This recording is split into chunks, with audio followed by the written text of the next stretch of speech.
اختلاف ہے علماء اور فقہا کے درمیان. صحیح بات یہ ہے، اگر آپ ریسرچ کریں گے اس مسئلے پر، میں نے بہت تحقیق کیا کہ میت کی جانب سے قربانی کا کوئی ثبوت نہیں ہے. میں آپ کو ایک اصولی بات بتا دوں کہ اگر کوئی عبادت، کسی عبادت کا سبب اللہ کے نبی صلی اللہ علیہ وسلم کے زمانے میں پایا گیا ہو اور کوئی رکاوٹ، کوئی معنی نہ پایا جا رہا ہو اس وقت، اس کے باوجود بھی اللہ کے نبی صلی اللہ علیہ وسلم نے اس کو نہیں کیا ہے، اس کا مطلب اس کو نہ کرنا یہ سنت ہے. کیا اللہ کے نبی صلی اللہ علیہ وسلم کے زمانے میں میت کی جانب سے قربانی کرنا یہ کیا ممکن تھا کہ نہیں؟ کیا اللہ کے نبی صلی اللہ علیہ وسلم کے کچھ اعزاء و اقارب کی وفات ہو چکی تھی کہ نہیں آپ کی زندگی میں؟ وہ یہ ہو چکی تھی. آپ کی چہیتی بیوی خدیجہ رضی اللہ تعالیٰ عنہا کی وفات ہوئی، بیٹیوں کی، بعض بیٹیوں کی وفات ہو چکی تھی، بعض کیا بلکہ 3 بیٹیوں کی وفات ہو چکی تھی آپ کی زندگی میں. آپ کے چچا، چہیتے چچا حمزہ رضی اللہ تعالیٰ عنہ اور بہت سارے لوگوں کی.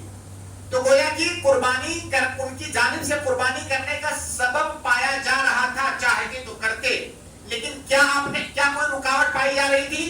کیا آپ کے پاس پیسہ نہیں تھا؟ کیا استطاعت نہیں تھی؟ بھائی 100 جانور قربان کیے ہیں اللہ کے نبی صلی اللہ علیہ وسلم، 100 جانور قربان کیے ہیں، تو اس کا مطلب استطاعت بھی تھی، کوئی رکاوٹ نہیں تھی. اس کے باوجود بھی کیا کسی ایک بھی حدیث کے اندر ثابت ہے کہ آپ نے کیا؟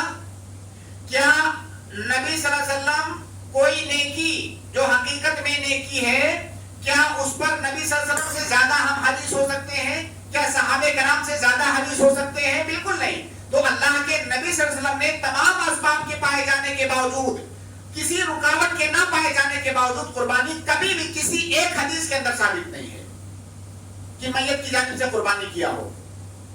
ایک حدیث ہے جس کو پیش کر کے کئی دفعہ اشکال میں ڈالا جاتا ہے لوگوں کو، کہ اللہ کے نبی صلی اللہ علیہ وسلم نے کہا کہ اللہم تقبل عنی وعمن لم یضحی من امتی، اللہ تعالیٰ اسے میری جانب سے قبول فرما اور میری امت میں سے جن لوگوں نے نہیں کیا ان کی جانب سے قبول فرما. یہ پیش کی جاتی ہے حدیث. حدیث تو صحیح ہے لیکن صرف دلیل کا صحیح ہونا کافی نہیں ہے. دلیل جس بات پہ دی جا رہی ہے، کیا یہ دلیل اس بات کو سپورٹ کر رہی ہے یا اس دلیل کے اندر کوئی اور ہی بات کی جا رہی ہے اور آپ اسے دلیل بنا رہے ہیں کسی اور ہی بات کے لیے.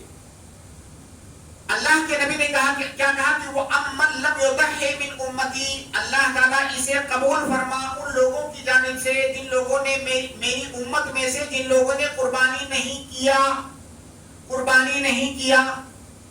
اب بتائیے، کیا آپ کے دادا جو کئی سال پہلے یا پردادا جو آج سے 50 سال پہلے وفات پا چکے ہیں، کیا آج کی تاریخ میں آپ ان کے بارے میں کہو گے کہ اس سال میرے دادا نے قربانی نہیں کیا؟ ہاں بھائی، عربی اسلوب کو سمجھو، ایسے اس کو اردو میں ترجمہ کرنے سے تھوڑی ہوتا ہے. جو آدمی مر چکا ہے، دنیا میں نہیں ہے، کیا اس کے بارے میں کہا جائے گا کہ فلان لم یضحی هذه السنة، فلانے نے اس سال قربانی نہیں کیا؟ بھائی یہ تو اس آدمی کے بارے میں کہا جائے گا جس کی جانب سے قربانی کیا جانا پاسبل ہے، ممکن ہے. جو آدمی ہے ہی نہیں اس کے بارے میں کیوں کہا جائے گا کہ فلانے نے قربانی نہیں کیا؟ تو اس حدیث کے اندر اس بات کا احتمال موجود ہی نہیں ہے کہ اللہ کے نبی صلی اللہ علیہ وسلم نے میت کو مراد لیا. تو پھر میرا سوال یہ ہے کہ اس امت میں تو قیامت تک افراد آنے والے ہیں، تو کیا اللہ کے نبی صلی اللہ علیہ وسلم نے ان سب کی جانب سے قربانی کیا؟ اگر آپ سب کو مراد لے رہے ہیں تو وہ بھی داخل ہو گئے، اور ایسا کسی نے نہیں کہا ہے. تو یہاں پر اس حدیث کے اندر زندہ افراد مراد ہے، نہ کہ مردہ افراد، اور اس کے علاوہ کوئی ایک حدیث نہیں ہے. یہ حدیث اس سے بھی استدلال صحیح نہیں ہوا، اس کا مطلب وہ مقصود نہیں ہے. اور کوئی ایک حدیث نہیں ہے جس میں مردوں کی جانب سے قربانی کرنا ثابت ہو، کہیں پر بھی ثابت نہیں ہے. اس لیے ظاہر ہے آپ قربانی اسی لیے کرتے ہو کہ آپ اجر و ثواب پہنچاؤ. کیا آپ کے پاس اجر و ثواب کرنے کا وہی ایک طریقہ بچا ہوا ہے جس کی کوئی دلیل نہیں ہے؟ آپ سب سے بہترین طریقہ ہے کہ آپ ان کے لیے دعا کرو، روزانہ دعا کرو. سب سے بہترین طریقہ میت کو فائدہ پہنچانے کا. کیا وہ آپ کرتے ہو؟ کیونکہ وہ روزانہ کرنا پڑے گا اور وہ 10-20 ہزار روپیہ خرچ کر دیے، ماں باپ کا میت کا حق ادا ہو گیا. ایسے نہیں ہوتا ہے. آپ ان کے لیے دعا کیجیے، ان کی جانب سے صدقہ کیجیے. آپ 50 ہزار کی قربانی اگر خرید رہے ہیں، 50 ہزار صدقہ کیجیے نا. کبھی بھی صدقہ کیجیے، ان کو اجر ملے گا، صدقے کا ثبوت موجود ہے میت کی جانب سے کرنے کا، تو قربانی کا کوئی بھی ثبوت موجود نہیں ہے میت کی جانب سے، اس لیے اس سے بچنا چاہیے۔